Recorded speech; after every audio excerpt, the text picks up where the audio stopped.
Hi hello అండి, అందరికీ నమస్కారం అండి. ఫ్రెండ్స్, ఇప్పుడు అందిన వార్త. ఇక పీఎఫ్ ఖాతాదారులకు కేంద్ర ప్రభుత్వం అదిరిపోయే శుభవార్త, కొత్త ఆప్షన్లు వచ్చేసాయి అంటూ అప్డేట్ అయితే రావడం జరిగిందండి.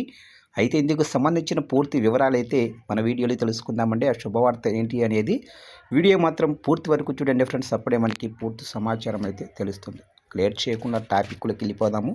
ఇక పీఎఫ్ అకౌంట్ ఉన్నవారికి ఈపీఎఫ్ఓ మరో శుభవార్త అందించింది.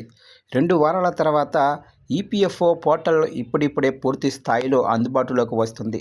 ప్రధాన డేటాబేస్ ఏకీకరణ, సాఫ్ట్వేర్ అప్గ్రేడ్ కారణంగా జూన్ 26వ తేదీ నుంచి పలు పీఎఫ్ సేవలు నిలిచిపోగా ఇప్పుడిప్పుడే పునరుద్ధరిస్తున్నారు. అయితే సిస్టమ్ అప్గ్రేడేషన్లో భాగంగా పీఎఫ్ పోర్టల్లో పలు మార్పులు చోటు చేసుకున్నాయి.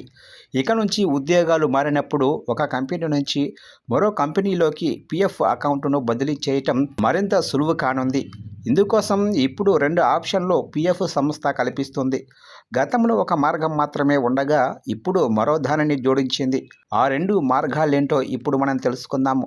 ప్రావిడెంట్ ఫండ్ బ్యాలెన్సు బదిలీ ప్రక్రియను సులభతరం చేయటం, కాగితపు పనిని తగ్గించటం, ఎటువంటి విధానపరమైన జాప్యం లేకుండా ఉద్యోగులు తమ పదవీ విరమణ పొదుపును ఒకే చోటకు చేర్చుకోవటంలో సహాయం చేసేందుకు ఈపీఎఫ్ఓ పీఎఫ్ అకౌంట్ బదిలీ ప్రక్రియను సులభతరం చేసింది.